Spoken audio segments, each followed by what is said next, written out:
Morning, folks. Hello. How we doing, honors geometry? I told you that I might be out for tennis. This just happened a little sooner than Mr. T expected. But here we are. So hopefully you watch this video. There's a lot of info today, so pause, take notes. It's a lot of good stuff. We can go over it again when Mr. T's back in business here. But let's jump into it so we don't take too long with your time here. Where are we at? Okay, here we go.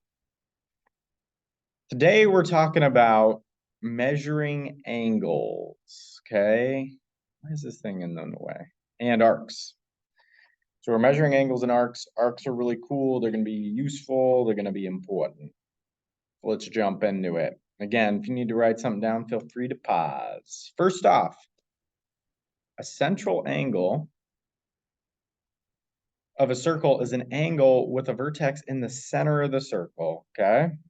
Its sides contain two radii. So AB is a radii, BC is a radii, and we say angle ABC is a central angle of circle B, okay? So that's your central angle here.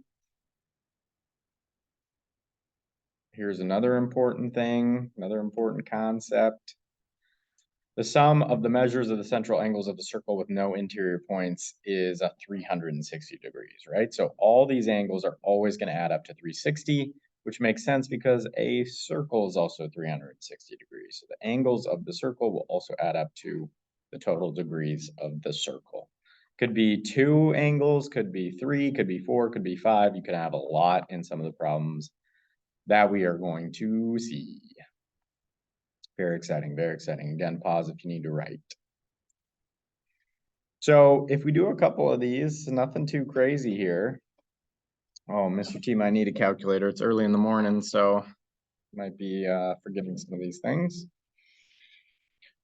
So we know it has to add up to 360. So if we did 360 minus 165 minus 145, okay, we get that X here is 50. So even though this seems really simple, later on in this, you're going to have to do these kind of calculations just to be able to figure out other things. So you're going to always kind of have to be thinking about what you got here. Same thing over here.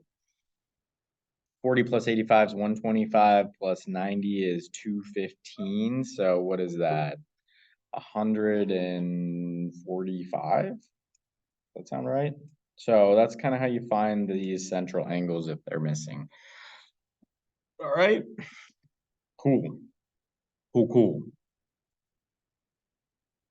Now let's talk about arcs. We're going to get into the arcs here. Okay. An arc is a portion of a circle defined by two endpoints. So in this arc, we have P and R are the endpoints. A central angle separates the circle into two arcs with measures related to the measure of the central angle. Okay. So we got arc here from P to R.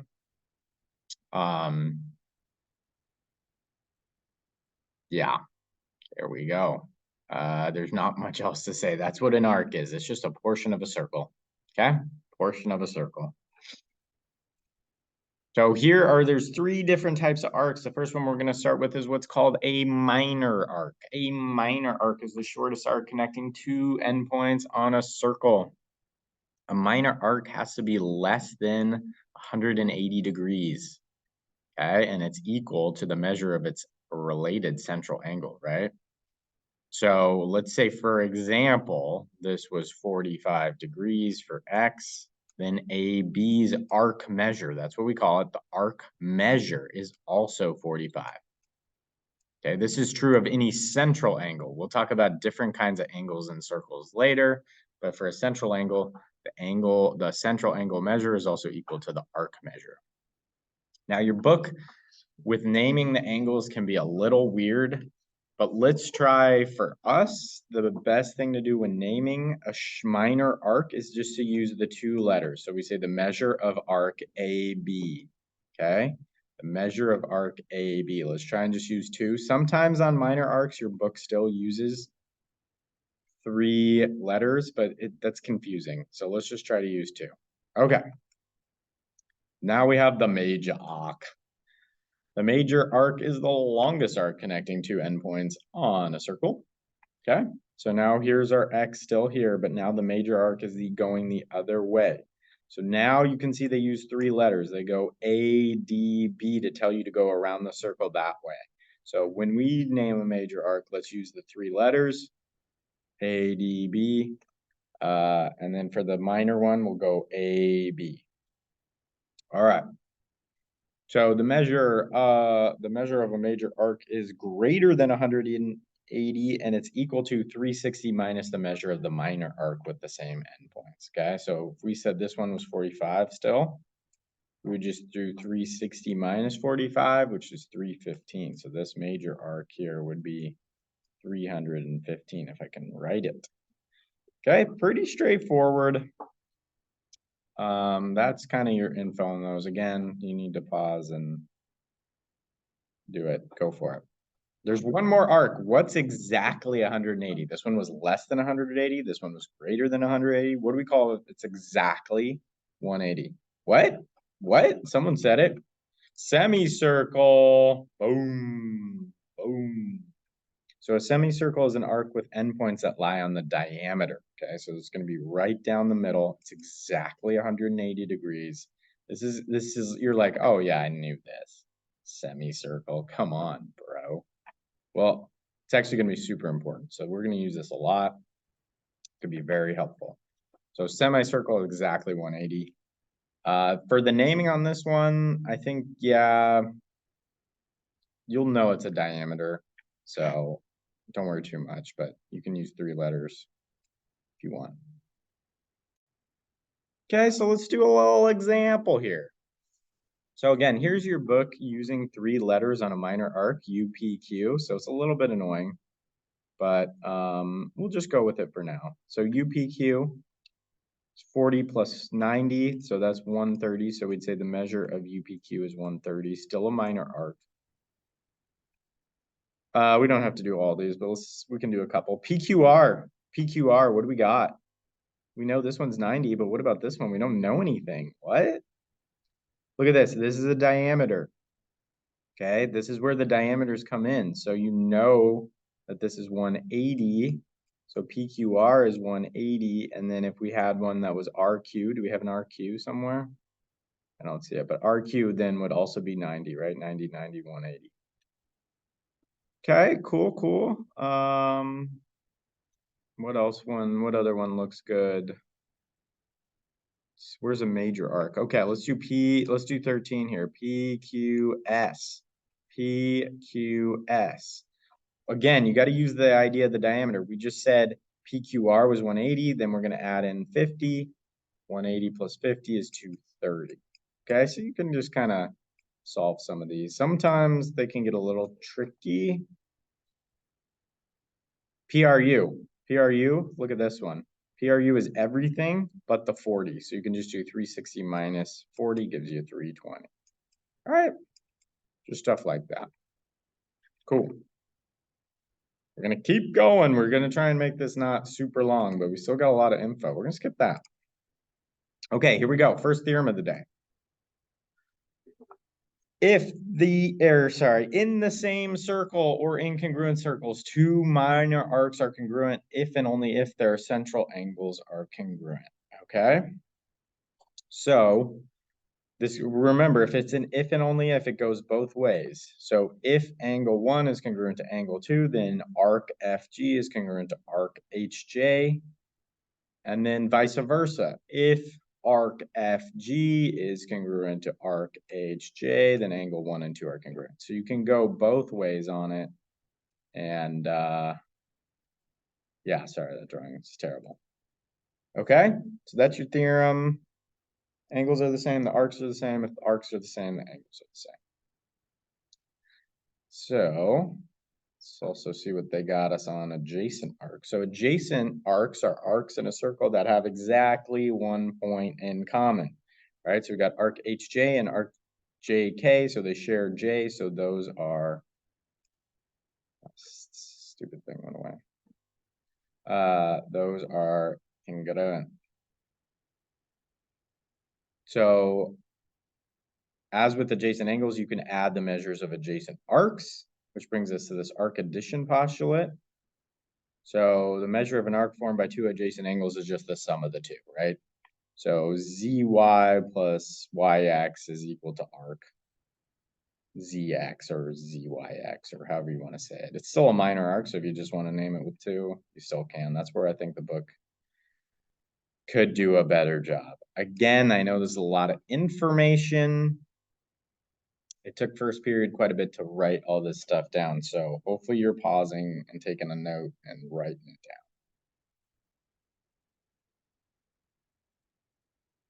down. All right. Woo-hoo-hoo. We are keeping on moving. This is the big one. So this is, we set everything up today to be able to do this. Arc length. Arc length is the distance between the endpoints along an arc measured in linear units. Since an arc is a portion of a circle, its length is a fraction of the circumference. So basically, we're going to take an arc, and then we're going to just take a portion of the circumference that matches that arc, and that's going to be our arc length. So it's going to be a measurement in like inches, feet, centimeters, meters, whatever unit we're in. It's that distance from endpoint to endpoint on the edge of the circle, okay? So here it is in your book form. I would really write, sorry, I gotta go back here. I messed stuff up. I would really write this equation, okay? Don't really write this proportion. I think that's a little confusing. This is the equation. Your arc length is equal to the measure of the central angle over 360. So it's like, what portion of the circle is this? Times your circumference, which is 2 pi r, okay? Really pretty straightforward, okay? Central angle over 360 times circumference. That's your arc length. It's not that bad. I know it could be a little, looks a little scary, but it's not that bad. And that's going to give you this length if you were to like walk that piece of the circle or ride a bike or something around that circle. It's going to give you that length there. Okay? Really important. Good stuff. Let's try some examples, huh? All right, so QPT, we want to find the measure of QPT if QZ equals 10 inches. So we're going for this arc length QPT. We got this as 90. Wait, what's this? How do we find this? We're missing PT. So we're going to have to see, this is where I'm telling you, this stuff comes in on problems that you wouldn't expect sometimes. So we got to find PT first. So once again, we know TR is a diameter. Okay, TR is a diameter. So we got 60 plus 90 is 150. So the diameter, right? The semicircle adds up to 180. So this has to be 30. Okay. We get to how we got there. So now we can do QPT. So QPT is going to be 90 plus 30 is 120. So we're going to go 120 over the whole circle, which is 360, times 2 times pi times QZ is 10. QZ is a radius, so we can put 10 in there. So 120 over 360 is a third, right? So we're going to do 1/3 times 2 times 10 is 20. So we're going to do 1/3 times 20 pi. I need a better calculator. Calculator I selected was not good enough for this mission. Sorry. So we're going to do 20 times pi times 1/3. And that will give us our arc length. That comes out to about 20.9 inches.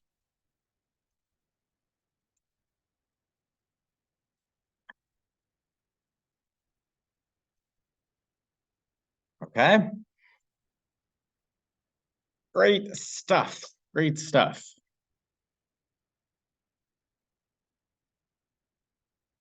Should we do one more?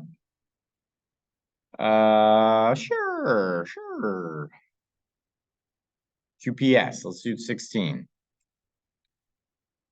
QPS, so QPS, we got 90, 30, 20, so it's what, 140? We got 140 over 360 times 2 times pi times 7. And we're in centimeters here. We're in centimeters, kids. Okay, so let's do it. I'm going to start this time by doing 140 divided by 360, okay? Because I don't know what that comes out to. And then I'm going to do times 14 pi. Now I'd put the it doesn't matter. Put the 14 pi in parentheses just in case. Comes out to 17.1 centimeters, okay? So that's your little formula. It looks way more complicated than it is, right? Kind of just plug in your numbers and go for it. I love it, folks. I love it.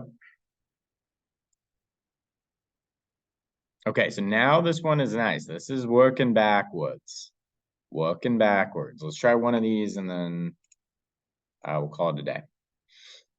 Okay, find the radius of circle K given the length and measure of the red arc. So we know that the arc measure is 340, and we know that the arc length is 56.37.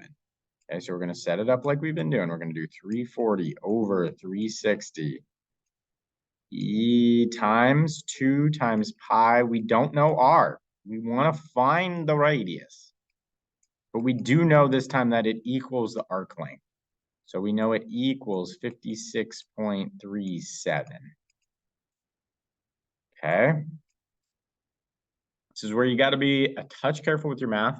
But what I'm going to do is I'm going to do 340 times, or divided by 360, times 2 pi, and then divide by that, right?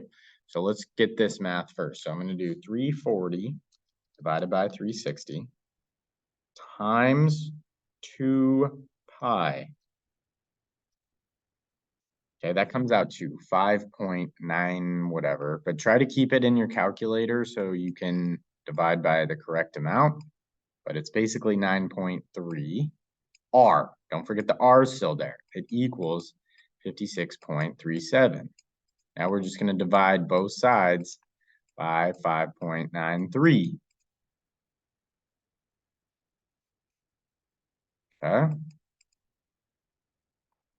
And that's going to give us our radius. So this is kind of working backwards, but that's nice. So it's 56.37 divided by 5.93. Actually, sorry, I'm going to do second answer. That's how you should do it, just in case. Okay, and we get our radius ends up being 9.5 feet. All right. That's how we do it, kids. That's how we do it. I think that's it for today. There'll be a little homework assignment. Please do that in your book and turn it into Google Classroom.